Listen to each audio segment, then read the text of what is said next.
It was Friday afternoon and 2 hours had passed since they left New York. They still had one more hour of driving before they reached their home. They accompanied their only child, Lisa, to her campus. She started studying in college. Nancy turned and looked at her husband Bill, who was sitting behind the wheel of his Ford Transit. They couldn't take her BMW 230i convertible because they had to move Lisa's belongings. Time flies quickly, she thought. It was on the day she graduated from high school that she took a pregnancy test, and it came back positive. Bill was still at university, studying to become an engineer. Their parents cooperated because they knew each other, and they also knew that their children were in love. She stayed with her parents after the baby was born, and they married after Bill graduated. A homemaker, she saw her husband start out as a junior engineer at a local factory, and then 10 years later, own his own air conditioning business. Since then, business has flourished. Bill entered into contracts with huge construction companies. He was always a hard-working guy who dedicated his life to his work and his family. "The house will be empty without her," Bill said in a sad voice. "She was closer to you than to me. She was always Daddy's little girl. She is our princess and should be treated as such," Bill said. "But have you seen her behavior in the last few months? She treated me like trash. Whenever you were at home, she was always by your side. Sometimes she laughed at me. When you weren't there, she locked herself in her room, avoiding me. Come on, Nancy, she's still a child. She was under a lot of pressure during her senior year of high school. She wanted to get the highest grades to fulfill her dream of attending Columbia University. At least try to understand. I know, Bill, but did you see her reaction every time we were in the same room? Do you remember how 2 months ago I was sitting on the couch and she came up behind me with a knife? I thought she would harm me that day. I saw hatred in her eyes. It's your imagination, Nancy." Bill was annoyed. Nancy was silent. She did not want to continue the conversation. She didn't want Bill to get angry, at least not now. She took out her mobile phone and sent a text message. "We will be there in 30 minutes. A minute later, her phone beeped. "Is this from Lisa?" Bill asked. "No, this is Betty. And how does she get along with Paul? Last time at our BBQ party, she was ranting about how he works late, and she spends too much time and cares about him more than he cares about her. She should know that the sheriff's job is not that easy. She should have thought carefully before marrying him." Nancy remained silent again. She wanted Bill to remain calm until they got home. She just leaned against the window and prayed that they would be home quickly. As Bill pulled into the driveway, he saw the sheriff's car in front of his garage. Bill parked his van behind the car. Paul and his assistant came out and greeted Bill. "What's happening?" Bill asked Paul in confusion. At the same time, Nancy ran back and stood behind Paul's assistant. Bill frowned. "This is the worst part of my job that I hate doing." The sheriff took out a thick paper envelope and handed it to Bill. "William Thompson, you have been served." "Paul, is this a joke?" Bill took the envelope with a trembling hand. He turned to Nancy. She lowered her eyes because she could not look her husband in the face. "Why, Nancy? What have I done?" "Bill, it will be better if you leave. Contact a lawyer and take care of your divorce. There is also a restraining order. You are not allowed to come here or be within 500 feet of Nancy," said Paul. "Paul, last Sunday you were here with Betty at Lisa's barbecue party. You both knew what would happen. You came to my house, you ate my food, you even wished Lisa good luck in her studies and her future. You both left with smiles on your faces. This is what I call hypocrisy. Bill, try to understand. To understand what Paul said, why are you an idiot?" Bill yelled.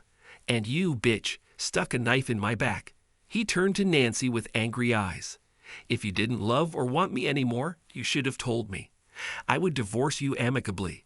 Bill, the restraining order has already entered into force. I advise you to leave this place."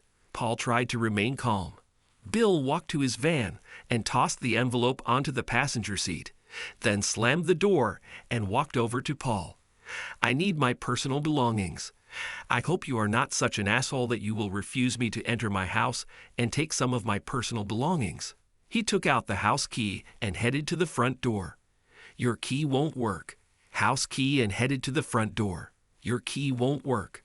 Paul took a set of keys from his pocket and handed it to his assistant.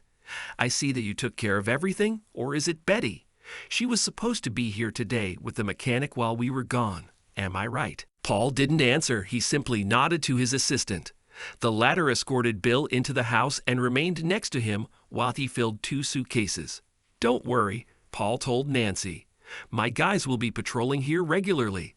If I were you, I wouldn't leave the house for several days. He is extremely angry and can do anything in anger. I'll stay at home.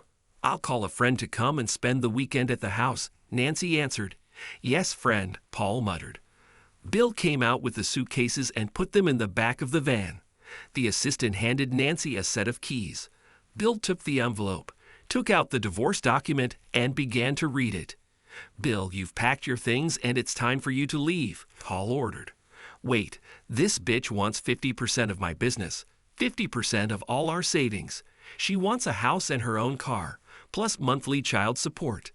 This slut is taking me to the cleaners. Bill, if you don't leave, I'll have to arrest you." Paul tried to remove a pair of handcuffs from his belt. "No need, Paul. I'll sign the papers right now and disappear." Bill took a pen and signed wherever it was indicated with small stickers with arrows.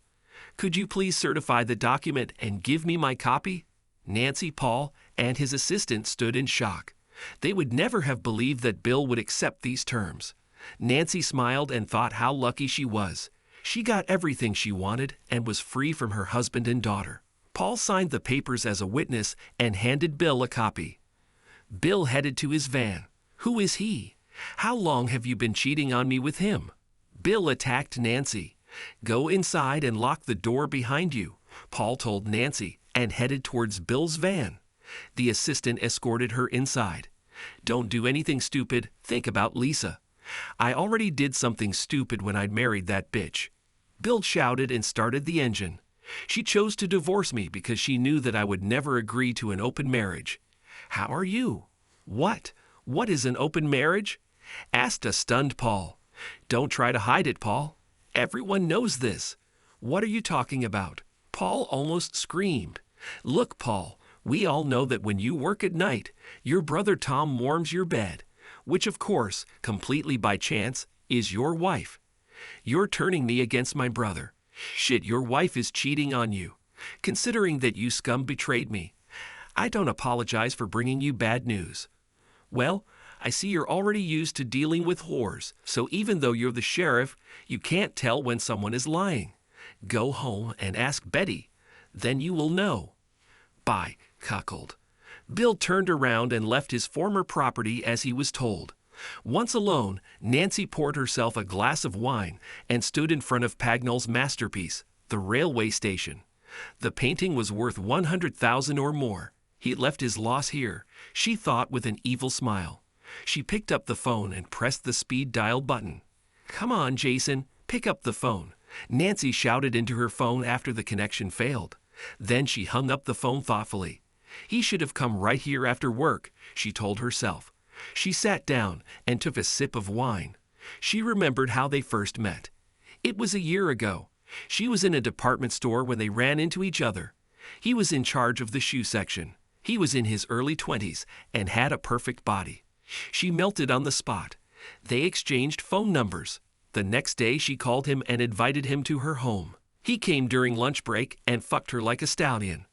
After he left, she felt like she had been raped. She could barely walk. That evening, she told Bill she wasn't feeling well and went to bed early. After that day, she realized that Bill could never compare to her lover, who was younger and full of energy. And Bill was always busy with his own affairs. At night, he always felt tired. He always helped Lisa with her homework and then stayed up late looking at his files. As soon as he climbed into bed, he immediately fell asleep. Nancy finished her wine and poured herself another glass. She pressed the speed dial button again and received an automated voice message. "The number you are calling is temporarily unavailable. Please try again later." Angrily, she threw the phone on the sofa, grabbed the remote control, and turned on the TV. She couldn't concentrate on the screen. She decided to take a shower.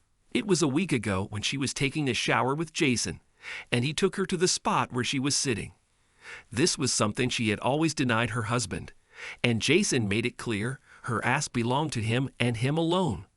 Last day when she was at his house, and he fucked her half to death, she had a spare key and could visit her lover at any time. Sometimes she would come there when he was at work and clean the entire apartment.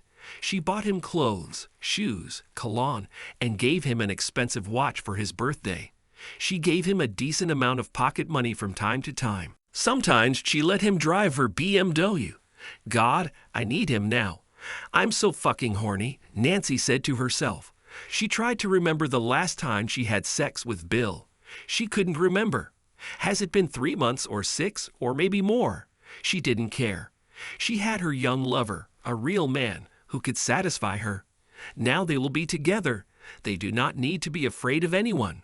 She was free, and he would move in with her that evening.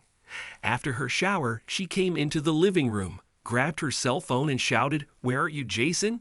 Why don't you pick up the damn phone?" She went to the kitchen and prepared herself a light dinner. Damn, I can't leave the house. Otherwise, I would go to his house. Then something caught her attention on the TV screen. She rushed into the living room and turned up the volume. She watched in horror as Paul, handcuffed, was led to a police car. Sheriff Paul Anderson first shot his wife in the head, then he drove to his brother's workplace and shot him 5 times. Both his wife and brother are dead, said the presenter. Nancy turned off the TV and sat down shocked. Betty, I told you to be very careful. She remembered that it was Bill who told Paul about his wife's infidelity, and she began to cry, realizing that it was her actions that led to the death of her best friend and her lover. Although Paul helped her so much in the destruction of her husband, she did not particularly care about his fate. That night she couldn't sleep at all. For the first time, she felt completely alone. She kicked out her husband. Her lover could not be contacted. Her best friend was killed. Her daughter avoided her. Her parents had already left this world. Only her sister remained, but she lived with her husband Tom in another city 300 miles away. Saturday passed, and she still couldn't reach Jason. She was alarmed and annoyed at the same time. He could at least leave a message and let me know what's going on. Nancy thought over and over again. On Sunday morning, she decided to go to Jason's apartment. As soon as she walked inside, she felt something was wrong. Photos on the wall and all electronic items were missing. His closet was empty, and there was no sign of any of his personal belongings in the bathroom. She threw herself on the bed. He left me without saying a word, Nancy exclaimed. How could he do this to me? It was his idea to divorce Bill so that he could move in with me, and we could get married after the divorce was final. She left the apartment and went to a department store that was open on Sundays. There she hoped to find Jason at work. She knew one of his colleagues. She was told that Jason, half an hour after arriving at work on Friday morning, asked to go back to his room because he had forgotten his wallet. He didn't return, and later that day emailed his boss a letter of resignation. Broken, Nancy walked to her car. Why did he do this to me? She thought in confusion. She began to cry. On her way home, she stopped at a gas station and was shocked to discover that her credit and debit cards weren't working. She cursed when she had to pay with all the cash she had in her purse. At home, she drowned her sorrows in alcohol. On Monday morning, she walked into the bank and met with the manager. She was stunned when she learned that her joint account with her husband contained less than $5. Mrs. Thompson, last Friday, your husband came to the bank and closed your joint credit card. He also reminded us that you are divorcing him, and he will no longer be responsible for the mortgage on the house and your car. This is a mistake. My car was paid off in full, and the mortgage on my house should have been paid off by now, said an astonished Nancy. No, the bank issued a loan for your car. We have all the supporting papers, Mrs. Thompson. Your husband also took out a second mortgage on the house to pay for your daughter's schooling and expenses. But why is there no money in my account? Asked Nancy. Last week, your monthly mortgage payment was debited from your account. There have been no deposits in the last 3 months. Whatever money there was, it was exhausted. What about my husband's business? A monthly transfer from the company account is expected. Unfortunately, Mrs. Thompson, I cannot tell you the details of Mr. Thompson's account. But what I can say is that if your upcoming mortgage payments are not made, your house and your car will be repossessed. But I don't work. I've been a housewife my whole life. I think it would be best for you to discuss these issues with your lawyer. She then checked the safe she shared with her husband. There was only her jewelry. She took them all and put them in her purse. As soon as she left the bank, she called Bill on his cell phone. She received an email voicemail that the number was no longer in service. Puzzled, she called Bill at work. The phone on the other end continued to ring without answer. She swore. Then she quickly dialed Lisa's number. "What do you want, bitch?" Lisa shouted angrily over the phone. "Is this how you talk to your mother, Lisa?" answered the amazed Nancy. "How do you want me to talk to you, slut?" "I just want to talk to your father," Nancy muttered. "I can't reach him by phone." "Do you know where he is or how I can contact him?" "I know, but I won't tell you, bitch. The way you callously abandoned him makes you the worst slut on this earth. I don't want anything to do with you. I no longer consider myself your daughter. I don't want you to call me again. I'd better change my number." The phone went off. Shocked, Nancy got into her car holding the steering wheel. She looked into the distance, and her thoughts were somewhere far away. She tried to figure out where she had gone wrong in her plan, and why Jason had left without saying a word. She called her lawyer and managed to get an appointment later that afternoon. Nancy's lawyer told her, "Mrs. Thompson, after your morning phone call, we did some research about your husband's company. Last Thursday, he filed for bankruptcy before you served him. The company will most likely be liquidated. But last time you said that I could get millions." Nancy almost screamed. "Please calm down, Mrs. Thompson. 2 weeks ago, there were no signs of any financial difficulties. Everything was in your favor. The company's bank account is now frozen. What about a car and a mortgage on a house? Last week, he used your house as collateral for a loan, again before filing divorce papers. For a car, when you signed the title, you also signed the loan in your name. All this cannot be true." Nancy began to cry. "Mrs. Thompson, I have a personal question for you. Do you think your husband knew he was going to be served?" "No," Nancy answered, looking very thoughtful. "He never saw this coming." She took a deep breath. "So as far as I'm concerned, I won't get a penny from my husband's company. I have no money in the bank, and my car and house will be repossessed." "I'm afraid so, yes. Is there any way to get him to at least pay the mortgage? The company was his only income. Without this, he is ruined. Once he starts working, we can force him to pay you child support. We had several investment certificates that I could not find in our safe deposit box. We can find out when he cashed these certificates and also conduct a thorough investigation into his company. And we will have to look for your husband. We don't know where he is. His legal advisor handles everything. Please find him. One question, Mrs. Thompson. All this will require additional expenses. How will you pay the bill?" Nancy had never thought about all these expenses, and then suddenly she smiled. "I have a painting that costs a lot of money." "Fine. Take the money and write us a check so we can get to work." "No problem. I'll call you soon. And one last thing, Mrs. Thompson. I think you should prepare to vacate your home. I advise you to start looking for a place to stay for the night." At home, she sat in front of a painting by Pagnol. "I sincerely wanted to leave you, but because of this asshole husband, we will have to separate." She turned to the painting. She then took out her cell phone and called her sister. "Hey sis, I want to ask you for a favor. You know, Nancy, I'd never refuse you anything. Bill and I are getting a divorce." "What? Is this some kind of joke?" "No, sister, it's difficult. I will need a place to stay temporarily. I was wondering if you would be so kind as to let me stay in your guest room. I'll explain everything when we meet. What about Lisa? How did she take it? You know that she is her father's daughter. I'm the bad guy here. Is there any way you both can work this out? For example, go to a consultant?" "I don't think so. I'm really sorry. There's no problem with me." "I don't think so. I'm really sorry. There's no problem with me. I don't think Tom will say no, and our daughter will be happy for you to stay with us for a while." "Thank you, sister. I'll let you know when I arrive." Nancy hung up. On Tuesday, Nancy went to the jeweler to have her jewelry appraised. To her great surprise, she was told that all her jewelry was made of gilded copper and was cheap.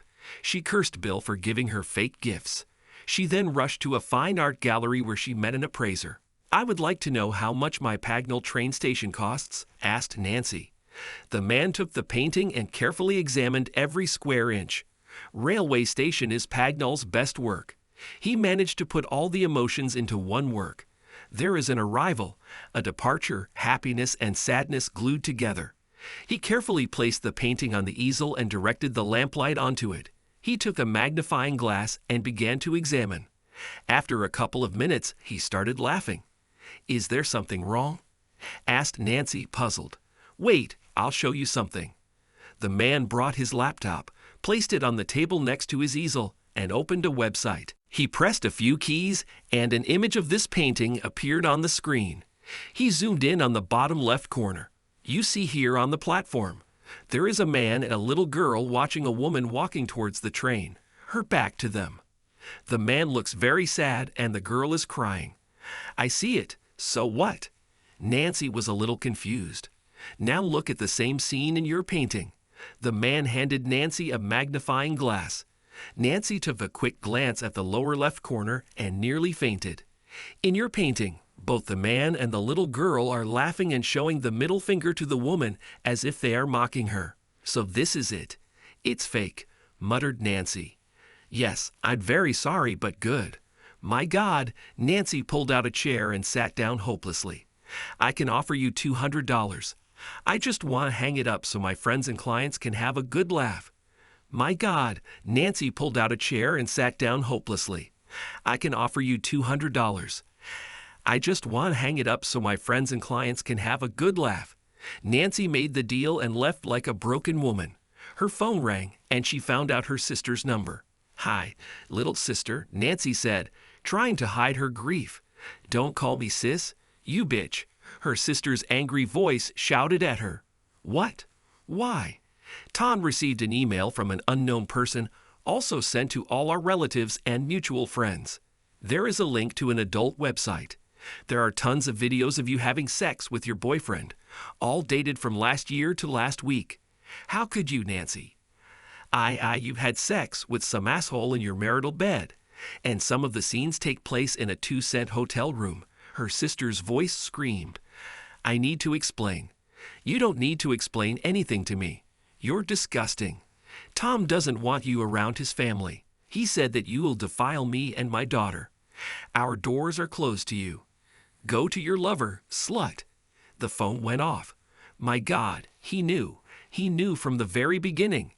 Nancy had a terrible look on her face. What should I do now? She felt dizzy.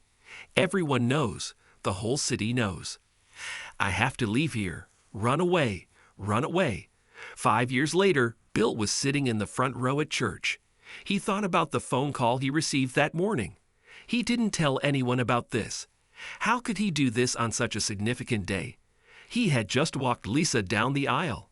He looked at the couple at the altar. Lisa said yes to her boyfriend, the guy she had been dating since her freshman year of college. His thoughts returned to the day when a crying Lisa called him. He remembered that he was in his office when his princess called. "Daddy, Daddy, please come home," Lisa cried. "What's going on, honey?" "Why are you crying?" asked a stunned Bill. "Please, Dad, go now. I'm waiting on the street in front of our house." "In front of the house? What's wrong?" "I'll call your mom." "No, don't call her. Just come. Please, Dad," Lisa begged. "I'm on my way, honey." On the way to his house, Bill began to worry. A variety of thoughts raced through his head. Why wasn't his daughter at school? Why was she outside the house and not inside? Why didn't she want him to warn Nancy? Was she injured? Suddenly he slammed on the brakes with a roar of tires. He was about to run a red light. Keep calm, he told himself. He knew that Lisa had been working on the project until late the evening before. He even helped her and gave her some ideas. Together, they put everything into a PowerPoint file and saved it to a USB drive. Lisa was waiting 1 block down the street. Bill stopped the car, and she jumped inside. Please don't go into the house, Dad.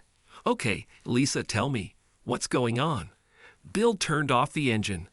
I forgot my USB drive this morning when I was rushing to school. I received special permission to come home during lunch to pick him up. I saw an old Honda in our driveway. I entered the house and heard strange sounds coming from your and your mother's bedroom. I quietly walked up the stairs and looked into the bedroom. The door was not completely closed. Lisa began to cry. Okay, honey, breathe, Bill said in a soothing voice. He stroked her back. Do not rush. I saw a man. They were both naked. They had sex, Dad. She's cheating on you, on us. Lisa sobbed again. Bill sat in shock. He realized that his 17-year-old daughter knew what cheating and sex were. Are you sure about what you saw? He turned to face her. I recorded this on my phone. She took out her cell phone and turned it on for her father. Bill's world suddenly stopped when he heard Nancy moaning. Get her out of the house, Dad. I don't want to see her anymore. She's not my mom. My mother would never do such things. I'll have to think about it. What do you need to think about? Just throw her out. It's not that simple, honey. There are legal procedures to follow. Tell me, Dad, do you still want to stay with her? Do you still want to sleep with her? I don't condone cheating, but we will need to know why she did it. Whether it was a one-time affair, or she did it for a long time, or whether she will continue it. Here he is. Lisa pointed at the Honda pulling out of the driveway and turned away from them. Let's follow the guy. Bill started the engine. They followed Honda into the store. They found a guy putting on a uniform jacket as he left his car in the parking lot and headed towards the employee entrance. He works here. He's still young, said Bill. Young or not, I don't care, Lisa answered, taking several pictures of the guy in his car. We already know what's happening. So, honey, I'll give you a ride to school. I'll go home, pick up your flash drive and bring it to you. I'll tell your mom. She is not my mother, Lisa shouted to her father. I'll tell Nancy that you called me and asked me to bring it to you. I don't want you to meet her alone. Not now, not at any other time. You understand? I understand, but why? For the simple reason that I don't want her to know that we know. I don't want you to spill the beans out of anger. What are you going to do? I want to know everything you do. I want you to keep me updated. Do you promise? Yes, Princess. I promise to know everything you do. I want you to keep me updated. Do you promise? Yes, Princess. I promise to keep you posted. I love you, Dad. Lisa hugged Bill. I love you too. Now take me to school and quickly bring me the USB, since my lesson will start soon. Bill parked in the driveway and walked into the house. Darling, I'm home. Nancy ran out of the bedroom with shock on her face. She thought she had just dodged a bullet. Bill, it's you. Who would you like it to be? He looked Nancy straight in the eyes. I didn't expect you at this hour. Lisa called. She forgot her flash drive. I need to bring it to her. He walked up to Nancy and smelled sex coming from her. Do we have time for quick sex? Quickly? No. The thing is that I was a little tired from cleaning the house and was very sweaty. You won't like it. And you need to bring Lisa her USB drive. You're right. At work, Bill scored the internet for the best video and audio surveillance device, as well as cell phone spy software. Later, he went to an electronics store and bought everything he needed.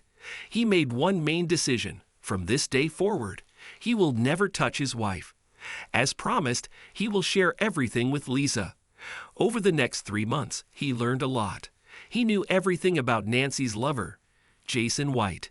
He will share everything with Lisa. Over the next 3 months, he learned a lot. He knew everything about Nancy's lover, Jason White. Jason came to their house almost every day, either in the morning when he worked the second shift or during lunch. On weekends, when Nancy had to go shopping, she would stop by his house if he was not working. She also had a spare key. Bill found out that she buys a lot of things for Jason. He also listened to a conversation between Nancy and her best friend Betty, in which they shared all their secrets. That's how he found out that Betty is engaged in having sex with my brother-in-law. One Saturday, Bill rummaged through Nancy's purse and found a key hidden at the bottom. He quickly drove to the mall and removed the duplicate key. The following week, he visited Jason's apartment. It was an old building in a notorious part of town. The place was so cheap that there were no security cameras, and the main entrance to the building wasn't even locked. He placed several tiny hidden spy cameras in the apartment, controlled by small, long-life lithium button cells. He also searched everywhere and found all the expensive things that Nancy had bought.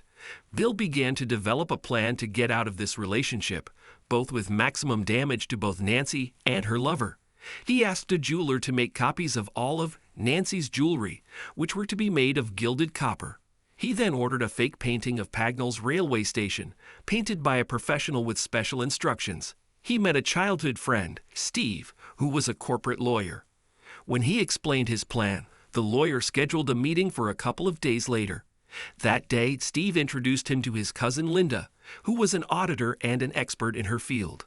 Bill was honest and straightforward with them. He wanted to legally sink his company and then control it from a distance. In a couple of years, he will ask his daughter Lisa to buy out the company. He often met with Linda, either in her office or they had lunch together. She was a widow. Her husband died in a car accident. She had a 10-year-old son and had not dated anyone since her husband's death. Gradually, a friendship arose between them. One day, he invited her to dinner and then to a movie. She agreed. That same evening, Lisa went to spend the night with her friend, and Bill pretended to work late. Bill pulled into Linda's driveway. "Thank you for accepting the invitation," he said to Linda. "This is my first date since my husband died. I understand, and I hope you liked it." "Yes. Can we do this again sometime when you're free? We have to work together, and you're still married." She leaned over and kissed Bill on the cheek. "Let's do one thing at a time." She opened the car door and walked towards her house. Bill advised Nancy to change her car. She was a little reluctant because she liked her Lexus. When he told her that driving a BMW convertible would make her look younger, she readily agreed. The Lexus was fully paid for, so Bill sold it and cashed out. He took out a car loan for a BMW and put it in Nancy's name. When she signed the document, she thought it was for a certificate of ownership. In between documents, she signed other papers that would come back to bite her later. A couple of weeks later, Bill noticed that when Nancy goes to the bathroom after sex, Jason leaves the bedroom naked and goes to Lisa's room. He drew Lisa's attention to this, and she became extremely furious. They decided to install a camera in her room. What they found was alarming. Jason opened the drawer, took Lisa's underwear, and stroked his manhood with it. That afternoon, while Nancy was sitting on the couch, Lisa approached her from behind with a knife. If Bill had not intervened at this point, Lisa would have hurt or even killed Nancy. Later in the evening, Lisa told her father that she would not have gone to jail if she had killed Nancy because she was still a minor. Bill wasn't surprised when he heard Jason urging Nancy to divorce him and send him to the cleaners. But one thing the lovers didn't know was that he was already one step ahead. He knew that Nancy often let Jason drive the BMW and even let him have sex with her in the back seat. He knew when Nancy went to see the divorce lawyer Paul suggested.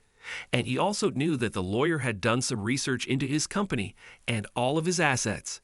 He waited a couple of days and took out a second mortgage on his house to pay for Lisa's full tuition. The next day, he declared himself bankrupt. He knew that the day he was served, Betty would change the locks on his house when they were in New York. During a barbecue party the weekend before Lisa left, both father and daughter played their part. Paul and Betty were as friendly as ever. Paul even helped cook some meat on the grill. No one would have thought that they were traitors. That Friday morning, while Nancy was in the bathroom, Bill took her cell phone and sent Jason a text message. "I'm coming to your house at 8, and I want you to have sex with me before I go with them for the last time. Get permission from work and hurry home to fuck what will always be yours. I'll tell them that I need to buy a few things. Don't call or text me. I'll leave my cell phone at home in case they call me and ask where I am. See you soon, my future husband." Bill deleted the message after sending it and put the phone back in Nancy's purse. What Jason didn't know was that as soon as he walked into his apartment, 3 men would pounce on him and beat him up. With a knife to his throat, they force him to send a resignation email to his manager. Then there will be another email to the building owner saying he will be leaving at the end of the month. They will then drug him with tranquilizers, clean out his apartment, remove the spy cameras, and take whatever they can carry, pretending he's gone forever. They will wrap his body in a carpet, put him in a van, and drive away. One of the people will drive his car. Jason will never be seen again. Neither Lisa nor Linda would have known what Bill did to Jason. This will be his secret, which he will take with him to the grave. On Friday afternoon, after being served, Bill checked into a motel room. He laughed as he watched the evening news about Paul and his adulterous wife. Before dinner, one of the men who was in Jason's apartment visited him. He gave Bill all the cameras and received the final payment. Not a word was spoken. He didn't even tell Bill where Jason's body was buried. On Saturday morning, Bill left the motel, bought a new cell phone, and threw away his old one. He called Lisa and gave her his new number. He drove to Linda's house. There he spent all his time editing videos. He blurred out Jason's face because he didn't want the police to make a connection between the two lovers if Jason were ever reported missing. He stayed in the guest room and at the same time became friends with Linda's son. Bill and Linda began the final phase of their plan when an elderly couple from Seattle bought his company. The couple were actually Linda's aunt and uncle. Not a single employee was fired. On Monday, Lisa called him and said that Nancy was looking for him. They both laughed. He later uploaded all the videos to an adult website. Using a fake email address, he sent a link to all the people they knew, including Nancy's brother-in-law. He continued to stay with Linda for the next 3 months until his divorce case was heard. They continued to date, but without any sexual contact. Linda made it clear that Bill would only touch her when he was single and not before. Bill agreed because he wanted to keep his vows for the rest of the marriage.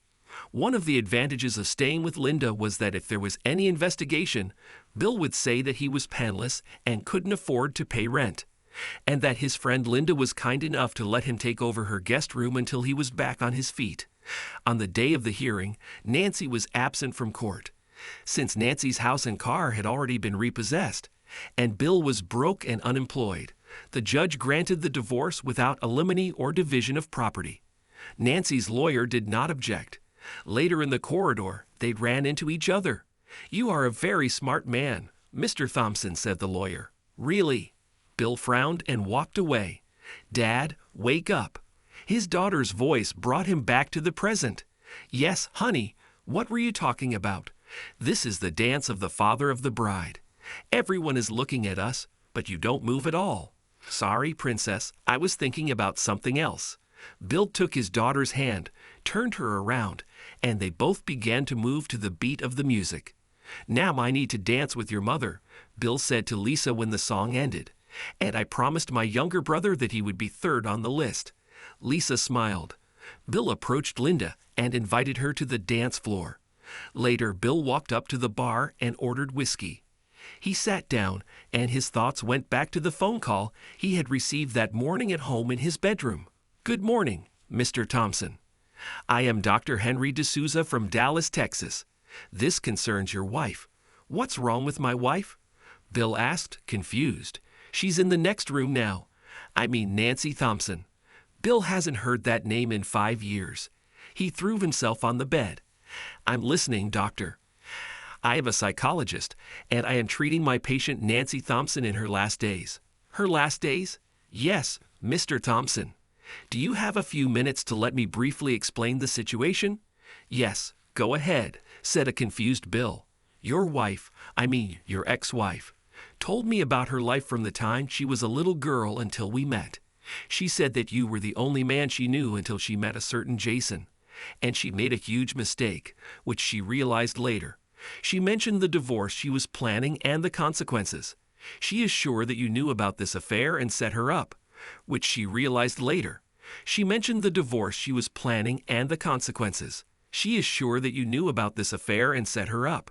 She accepts her fate and the loss of her husband and daughter as much as she was the one who wronged you. The day she left town, she only had $200 in her pocket. She wanted to move as far away as possible because of what she had done and also because of the videotapes of her sexual antics.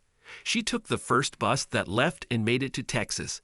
She got a job as a waitress in a dingy second-rate bar on Interstate 20 that was frequented mostly by truck drivers. The owner rented her a room on the first floor for a small fee, but in exchange he had sex with her whenever he wanted. A year later she was pregnant, and since she had no health insurance, she went to a cheap quack for an abortion. The guy performed an unsuccessful operation on her, damaging some of her organs. A year later, the owner began pumping between her and truckers. Some used protection and some did not. When she was brought to the hospital, she had an acute venereal disease and was already infected with AIDS. She has lost a lot of weight and knows she is dying. Her last wish is to see you before she dies. Doctor, I'm really sorry to hear this. My daughter is getting married today. I'll call you next week. Don't waste too much time, Mr. Thompson. I'll give you my direct line number. Hey, honey, don't drink too much. You'll have to take us home later. Linda hugged her husband and kissed him tenderly. You are the best thing that ever happened to me, darling. Bill pushed his glass away. I will never put you or our son in danger. Let's dance. A couple of days later, Bill called Dr. D'Souza from his office and informed him that due to his heavy workload, he would not be able to make the trip south. The doctor recommended that Bill at least talk to Nancy on the phone. He will transmit the call to the ward where she was. He had a cordless phone that the nurse would take to Nancy's bedside. Bill, is that you? Bill heard a weak voice from the past. Yes, Nancy, it's me. Bill, Nancy began to cry. I'm sorry, Bill. I really am sorry for what I did to you and our family. Now I'm paying for it. I forgave you, Nancy.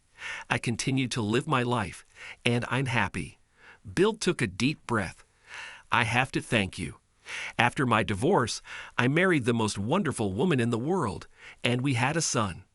Lisa absolutely loves her new mom, and they both get along very well. By the way, she got married last Saturday. It was a wonderful wedding ceremony. Her mother took care of everything. Lisa's children will no doubt call her grandmother. We are both waiting for this moment. Bill heard Nancy begin to sob. Then he heard a loud, continuous, high-pitched sound of medical equipment and noise in Nancy's room. He waited and finally heard a frightened voice. Mr. Thompson, I'm Nurse Angela Smith. Sorry, I'll have to hang up. And the phone went off. Bill looked at the family photo on his desk. He smiled. He who laughs last, laughs best, he said to himself. Thanks to everyone who took the time to listen to today's stories. If you enjoyed it, please consider liking and subscribing if you haven't already. Feel free to share your thoughts on the events in the comments below. Take care.